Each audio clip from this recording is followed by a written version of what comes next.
The winds of change are indeed blowing for the SEC.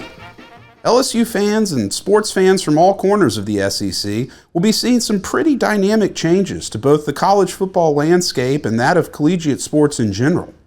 The addition of Texas and Oklahoma to the SEC, the restructuring of the college football playoffs, televised events moving from CBS to ABC and ESPN.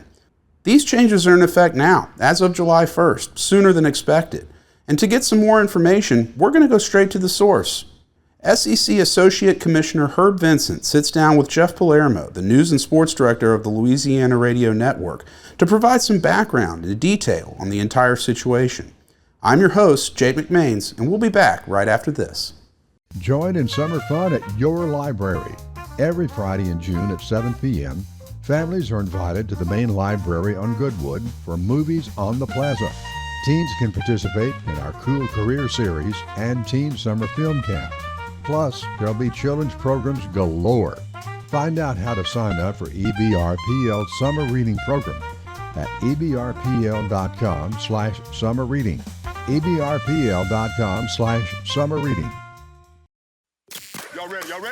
Let's go. Come on. Tiger Rag Radio is on the air. Let's crank this thing up. We're statewide, breaking down the latest happenings with LSU athletics. This is us. Hear from the coaches, Put together a defense that puts us in a position to win the SEC. the players, Having fun and we working, baby. That's it, man. the recruits, Show some passion and some heart. and those who cover the Fighting Tigers of LSU and the All SEC. those things are going to be there, which are important. It's 2 hours of nonstop LSU What talk. a privilege. I mean, you get to represent LSU. Tiger Rag Radio is brought to you by Cummins. Cummins creates power solutions that the world depends on. Helm Paint and Decorating. The paint experts of Louisiana. Louisiana Beef Industry Council. Max Home. And the East Baton Rouge Parish Library. Get ready to talk Tigers with producer Jackson Blackman and our hosts, Todd Horn and Jeff Palermo. Three great players that are better people than they are players. This is Tiger Rag Radio. Back here on Tiger Rag Radio. Joining us next here on the Max Home Hotline, that's going to be SEC Associate Commissioner Herb Vincent.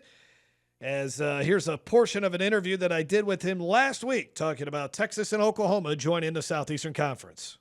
Well, it kind of means a new era of the Southeastern Conference. We've been waiting a long time for this. You know, it was, I think, July of 2021 when the news first broke and when we first announced that Oklahoma and Texas would be joining the Southeastern Conference. And amazingly enough, you know, the original entry date was going to be 2025, but Oklahoma and Texas negotiated to leave the Big 12 early and allowed us to bring them into the Southeastern Conference 1 year sooner than originally anticipated. But it's been 3 years. It did give us a lot of time, you know, to analyze schedules, to establish rules around having 16 teams rather than the 14 teams, and all the things you need to do to get ready to have, you know, 2 new teams join the conference. So we've been waiting for this day. I think Oklahoma and Texas have been as well, and so it's a big day for the Southeastern Conference. What does it mean as far as exposure for the league and obviously financially? That's a big part of it. And you have a new TV contract that's basically going into effect this year as well, with all the football games now being under the umbrella of ESPN and ABC. Right. So it also kind of folds together. To go to your original question about what it means for exposure standpoint, you've got 2 really big brands coming into the Southeastern Conference, and I think it lifts, you know, rising tide lifts all boats, and it's great for the schools, the existing 14 schools, and it's great for the 2 new schools coming in, that it's all coming together. But you know, we have a lot of events overlapping in this year. We've got Oklahoma and Texas coming into the Southeastern Conference. We've got our first year, as you mentioned, all of our broadcasts, all of our media rights under the Disney umbrella. It gives us a lot of new flexibility, a lot more exposure on ABC. And then it's the first year of the expanded college football playoff, which obviously we hope will feature a number of SEC teams when it all comes down to it. So a lot is happening in the 24-25 athletic year, and I think we're just ready to get on with it. Is one of the biggest challenges scheduling? I mean, you got now 16 teams. You still want it to have this feel of a conference, and that, I mean, has that been kind of the biggest challenge in trying to also preserve some of the natural rivalries of the Southeastern Conference? Yeah, I think it is because you're trying to do those things. You're trying to preserve those rivalries and also introduce, new rivalries.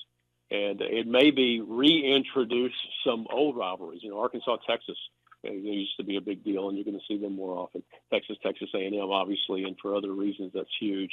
But I think scheduling has probably been the biggest hurdle to clear because every sport has a little bit different structure. Every sport, you can play a different number of games against other teams. And so there's no cookie cutter way to address scheduling. You got to address it sport by sport. And one of the things the commissioner did really early on was assign sport by sport subgroups to address all the things that have to do with each sport. So, for instance, I was involved with the baseball subgroup. We talked about scheduling. We talked about what the tournament would look like, and other commissioners' regulations that had to be adjusted for those sports. And so we did that sport by sport. I think the challenge of the schedule is reflected in the fact that we're still talking about the football schedule, whether it's going to be eight conference games or 9 conference games. We've got that established for 24 and 25, but 26 and going forward, that's still something that has to be discussed and finalized. But the scheduling part has been probably the most challenging part, but we've got it done, and that's what that 3 years gave us an opportunity to do that. And in basketball, baseball, and I suppose softball as well, all the teams are going to make the conference tournament, right? That's correct. Yeah, I think the only one that we have that not all of the teams make the conference tournament is soccer. But now all 16 teams will be in the baseball tournament. I think all the other ones they already did. So, and the other thing is that all baseball is going to go to single standings, 1 through 16 instead of divisions, and the same with football. So that'll be different as well. So there's some things that fans, and when we in the conference office will have to get used to. Just a little bit different look with 16 teams on the board. Yeah, I guess this also means the official end of the SEC West, which has been known as the most difficult division in all of football. Yep, you still may have those teams that are excelling, but there's no East, there's no West, there's no divisional titles, no divisional championships. It's just one champion. And then obviously when 2 new teams come in, people want to say, well, who else is coming? I mean, how far do you think we're down the road from further expansion, further changing of the leagues and so forth? The commissioner likes to say that we're comfortable with 16 teams, and that's the fact. One of the things that we've been able to do is keep everything within a geographic footprint. Some other conferences haven't been as fortunate to be able to stay within one region, and they've got a lot of mileage between some of their schools and their new additions. But we're glad that we've been able to keep everything in a contiguous footprint. I think Oklahoma and Texas fit nicely into the SEC footprint, and I think we're good where we are. It will be certainly different in 2024, won't it, Herb? It will. Yeah. Change is always going to happen. It's always happened. It's always going to happen. There's been an expansion over the years. A lot has changed. If you look back, one of the things that's great about college sports is the traditions around it. But you got to be willing to grow. You got to be willing to change. But at the same time, you want to maintain a lot of those traditions. And I think that has been maybe some of the challenge, and we hope that we've managed that and continue to manage it well, that we introduce new things, whether it's new schools or new concepts, new media rights holders into the Southeastern Conference, but we're able to maintain those traditions that are so important to the fans and keep the foundation of the Southeastern Conference intact.